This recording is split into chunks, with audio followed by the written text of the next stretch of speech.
श्रीमते रामानुजाय नमः। तत्त्वमुक्ताकलापग्रन्थे आचार्याणाम् आज्ञया 22 श्लोकम् अधिकृत्य यथामति उच्यते। द्रव्यैक्यं प्रत्यभिज्ञा प्रथयति परिमित्यन्तरेऽन्याप्रतीतेः अंशूत्कर्षक्षयादिक्षममपि च ततो राशिवत् स्थूलमेकं नो चेत् अश्रान्तचण्डानिलजलधिधुनी दन्तिदावानलाद्यैः क्षोणीयं क्षुद्यमाना क्षणमपि चरमाम् अन्वस्थां न जह्यात् इति सम्पूर्णः श्लोकः। अत्र अवयवातिरिक्त अवयविनिरासः उच्यते। पूर्वं 20तमे श्लोके कार्योपादानभेदे इत्यारभ्यमाणे तथा च इत्थं वृत्त्यादिखेदो न भवति इति 21तमे च श्लोके अपि अवयविनिरासः एव कृतः। तत्र अवयवातिरिक्तस्य अवयविनः अभेद साधकानि प्रमाणत्वेन पूर्वपक्षिभिः उपन्यस्तानि निराकृतानि, तत्र बाधकानि उक्तानि। इदानीम् अवयविनोः अभेदे किं प्रमाणम् इत्यत्र उच्यते इति अवतारिका वर्तते। अत्र तन्तु पटादीनां परस्परम् अभेदे किं प्रमाणम्? स्थिरत्वे प्रमाणमेव प्रमाणमिति सर्वार्थसिद्धौ आचार्यैः अनुगृहीतं। कः अर्थः? पूर्वं ये तन्तवः आसन् इदानीं पटः सञ्जातः इति अस्माकं तन्तु पट अभेदावगाहिनी प्रत्यभिज्ञा वर्तते। किञ्च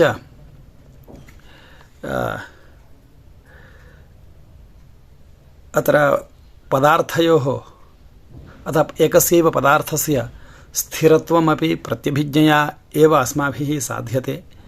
यदि प्रत्यभिज्ञया सिद्धम् अवयविनोः ऐक्यं नाङ्गीक्रियते तर्हि स्थिरत्वमपि नाङ्गीक्रियताम् इत्यर्थः। बाधकाभावे प्रत्यभिज्ञा स्वरूपैक्यविषयिणी भवति चेत् तत्र जातिविषयत्वम् अङ्गीकृत्य पुनः तस्याः प्रत्यभिज्ञायाः अन्यथा नयनं न कर्तव्यम् इत्याशयः। इदानीं श्लोकार्थः उच्यते।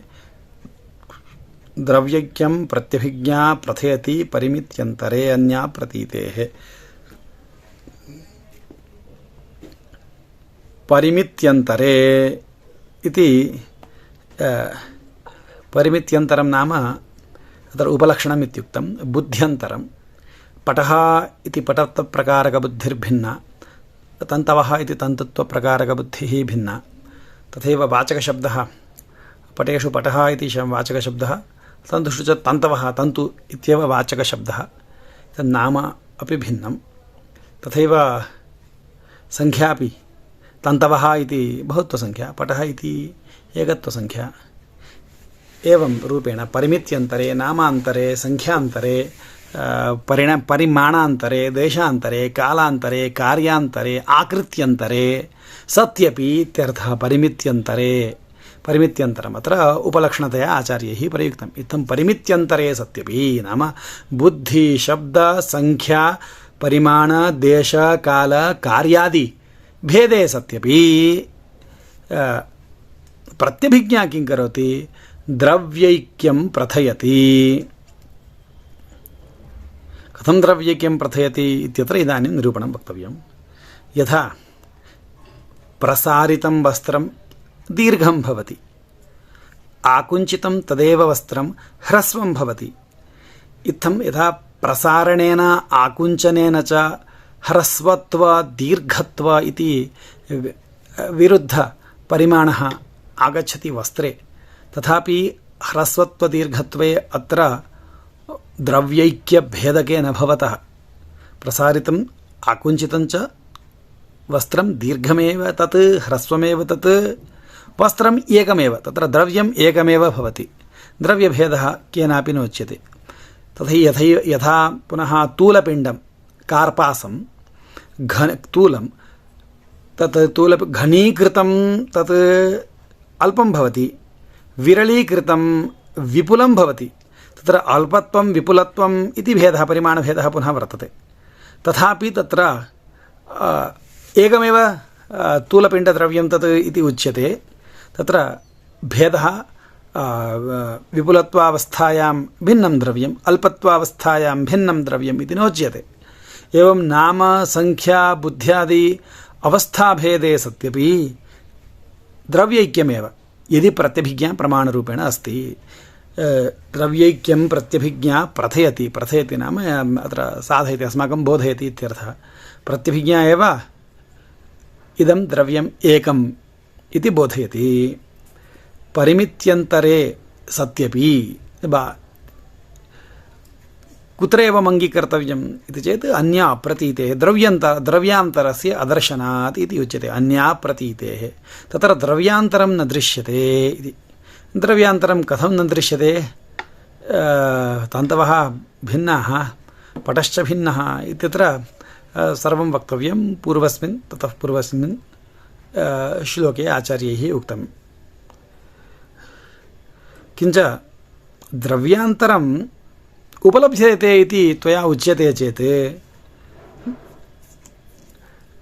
किं द्रव्यान्तरं त्वया उपलब्ध्या साध्यते वा, लिङ्गात् साध्यते वा? उपलम्भस्तु नास्ति, अतः उपलब्ध्या अहं द्रव्यान्तरं साधयामि इति वक्तुं न शक्यते। तन्तुभ्यः सकाशात् पटः द्रव्यान्तरम् उपलब्धम् इति त्वया वक्तुं न शक्यते। तन्तवः एव पटरूपेण व्यवह्रियन्ते, प्रतीयन्ते, परन्तु द्रव्यान्तरम् एव तत्र सञ्जातम् इति उपलब्धिः नास्ति। अतः उपलब्ध्या अहं द्रव्यान्तरं तत्र वदामि इति नैयायिकेन वक्तुं न शक्यते। लिङ्गादित्यपि वक्तुं न शक्यते। तत्र अनुमानमेव द्रव्यान्तर अन्यप्रतीतिः नाम अन्यानुमितिः इत्यपि वक्तुं न शक्यते। अन्यानुमितिः इति उच्यते चेत् तत्र लिङ्गं वक्तव्यं, हेतुः वक्तव्यः। हेतुः कः? अवयव संयोगरूपा सामग्री एव हेतुः, अथवा अन्यः कश्चित् हेतुः। तत्र अवयविनोः मध्ये तत्र किं वक्तव्यं? हेतुः कर्तुं शक्यते चेत् अस्माभिः अवयवसंयोगः एव हेतुः कर्तुं शक्यते, अन्यः हेतुः तत्र नास्ति। अतः लिङ्गरूपा या अवयवसंयोगरूपा सामग्री सैव हेतुः चेत् पद्मादिस्थले तत् सः हेतुः व्यभिचरितः। पद्मं विकसितं भवति, संकुचितं च भवति। कोरकितं पद्मं भिन्नं, प्रफुल्लं च पद्मं भिन्नम् इति वक्तुं शक्यते वा? तत्र अवयवानां पद्मपत्राणां संयोगः भिद्यते। पूर्वं सर्वाण्यपि पद्मपत्राणि परस्परं संयुक्तानि, तदानीं तत्र कुड्मलमिति व्यवहारः। पद्मपत्राणि यदा स्फुटितानि तत्र संयोगनाशः भवति। तत्र पद्मपत्राणां शिरोभागे तदा प्रफुल्लं पद्मम् इति व्यवहारः। एवम् अवयवसंयोगरूपसामग्रीम् आदायापि अवयवसंयोगनाशे सत्यपि तदेव पद्मम् इति व्यवहारः वर्तते इति कृत्वा अवयवसंयोगः, पूर्वम् अवयवानां विलक्षणसंयोगः नासीत्, इदानीम् अवयवानां विलक्षणसंयोगः अस्ति। अतः अवयवसंयोगदशायां भिन्नं द्रव्यम्, अवयवसंयोगरहितदशायां च भिन्नमेव द्रव्यम् इति वक्तुं न शक्यते। तच्च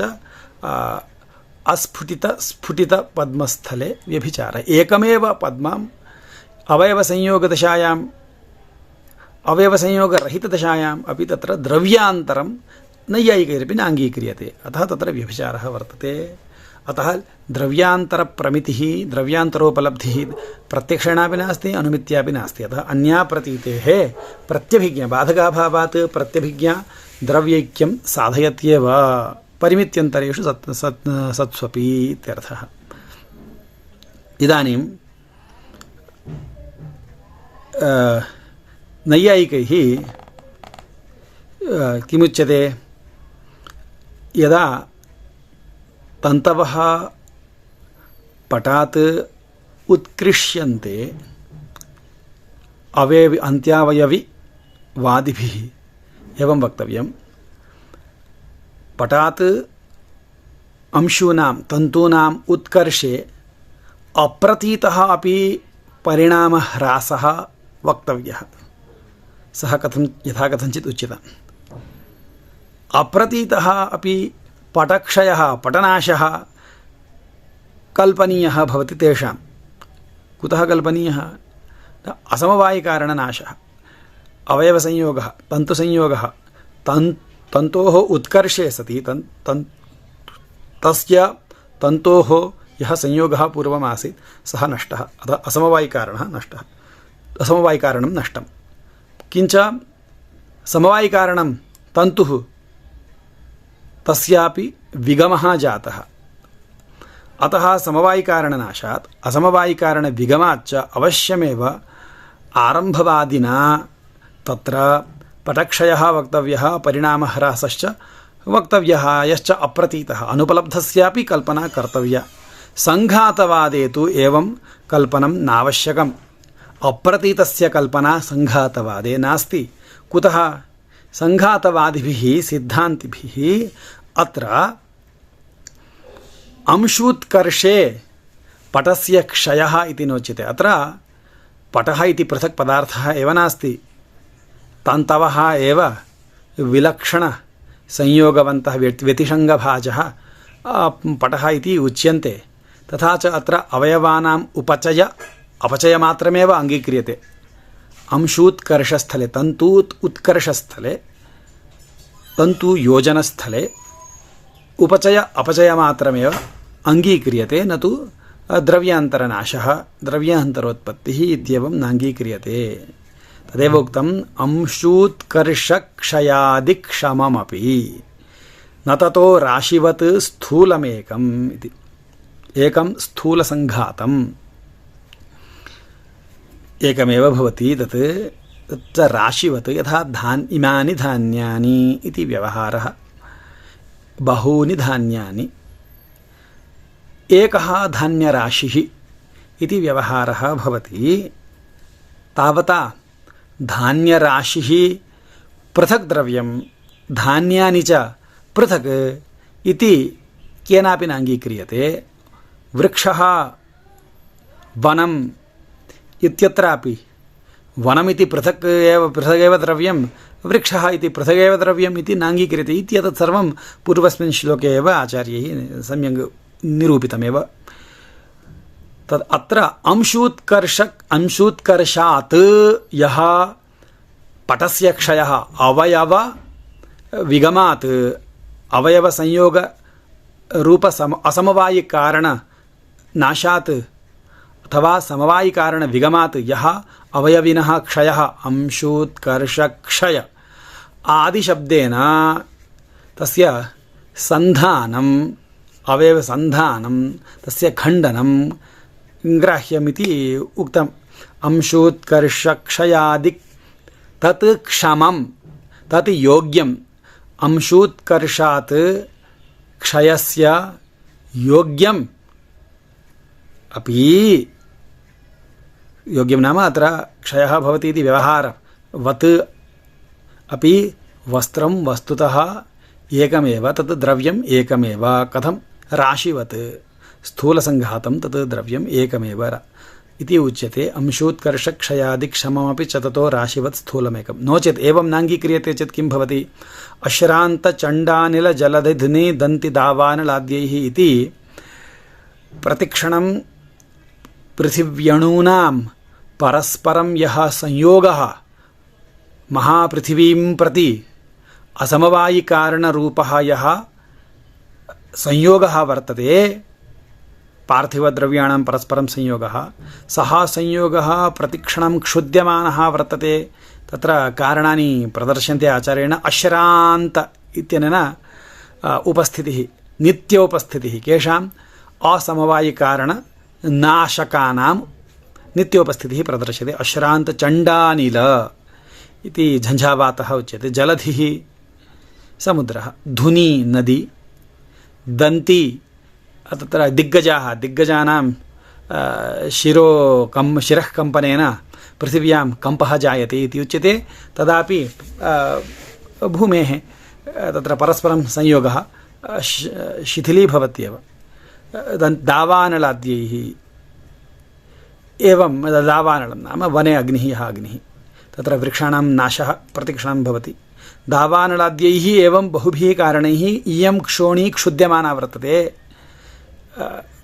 तत्र क्षुद्यमाना प्रतिक्षणं नाश्यमान संयोगवती इयं क्षोणी क्षणमपि चरमाम् अण्वस्थाम् अन्तिमा या अण्वस्था अणुः इत्यवस्था वर्तते ताम् अवस्थां कदापि न जह्यात् परस्परं द्वणुकसंयोगः एव वक्तुं न शक्यते एकत्र उच्यते चेत् अन्यत्र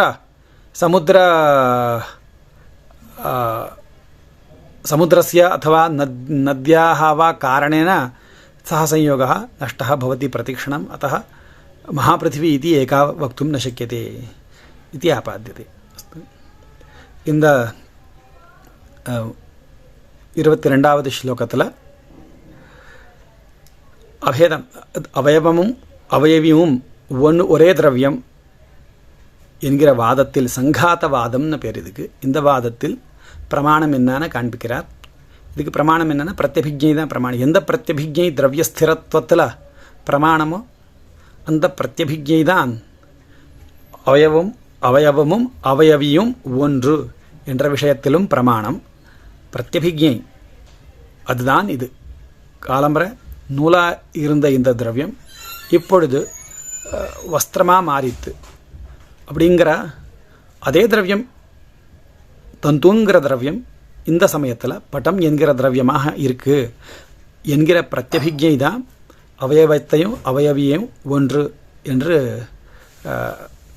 ஸ்தாபிக்கிறது இன்னொன்று அங்கே பாதகம் பலது இருக்குது புத்தி இது நமக்கு தந்துவை பார்க்கும் பொழுது நூலு அப்படின்ற புத்தி ஏற்படுறது வஸ்திரத்தை பார்க்கும் பொழுது வஸ்திரம் அப்படின்னு வஸ்திரத்துவ பிரகாரக புத்தி ஏற்படுறது புத்தி பேதம் இருக்குது ஒரே விதமான அறிவு ஏற்படுறதில்லை நூலை பார்க்கும் பொழுதும் வஸ்திரத்தை பார்க்கும் பொழுதும் இப்படி புத்தி பேதம் நமக்கு அறிவு வேறாக உண்டான பொழுதிலும் திரவியம் ஒன்று தான் ஏன்னா அதில் இன்னொரு திரவம் அந்நிய அப்பிரத்தியத்தை இன்னொரு திரவியாந்தரத்தை நம்ம அங்கே பார்க்கல வேறு நூலை காட்டிலும் வேறு பட்டம்ன்ற ஒரு விவகாரம் இருக்கும் பொழுதிலும் அங்கே வேறு திரவியம் ஒன்று நம்ம பார்க்கல இது ஒரு விஷயம்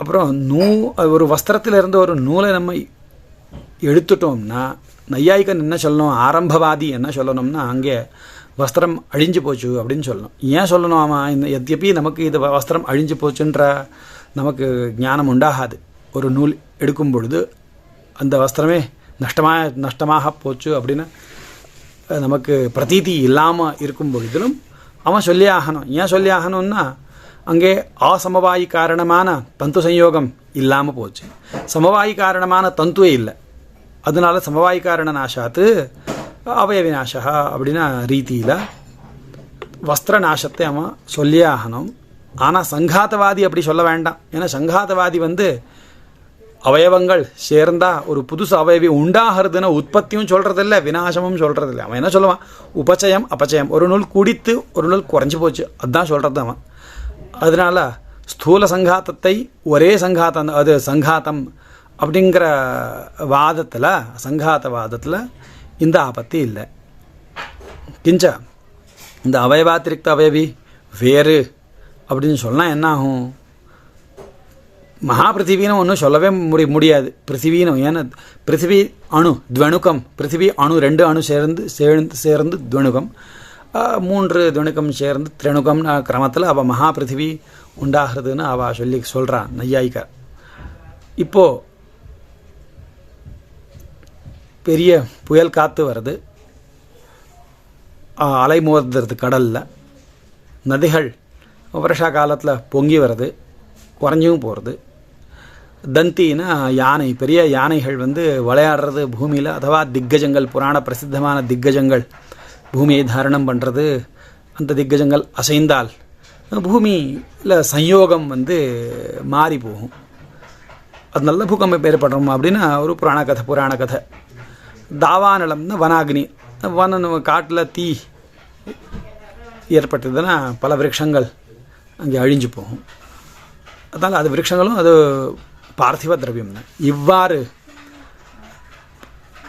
பார்த்திவ அணு சம்யோகத்தை நாசம் பண்ணக்கூடிய பல காரணங்கள் அஸ்ராந்தமாக உபஸ்திதமாக இருக்கும் பொழுது பிரதிக்ஷணம் க்ஷுத்தியமான ஒவ்வொரு க்ஷணமும் அழிஞ்சுட்டே இருக்கக்கூடிய இந்த பூமியானது அணுன்ற அவஸ்தையை எப்போவுமே விடவே முடியாது. அது அணு துவணுக்கமாச்சின்னு சொல்லவே முடியாது, மகாபிருத்திவின்னு சொல்லவே முடியாமல் போயிடும் இந்த நையாயினுக்கு. அதனால் சங்காதவாதம் தான் சரி அந்தியாவயவி இன்னும் ஒன்று, அதுக்கு ஒரு ஆரம்பவாதம் அப்படின்னு அவள் கல்பிக்கிறா, அது சரியில்லை அப்படின்னு இந்த ஸ்லோகத்தில் சாதிக்கிறார். ஸ்ரீமதே ராமானுஜாய நமः.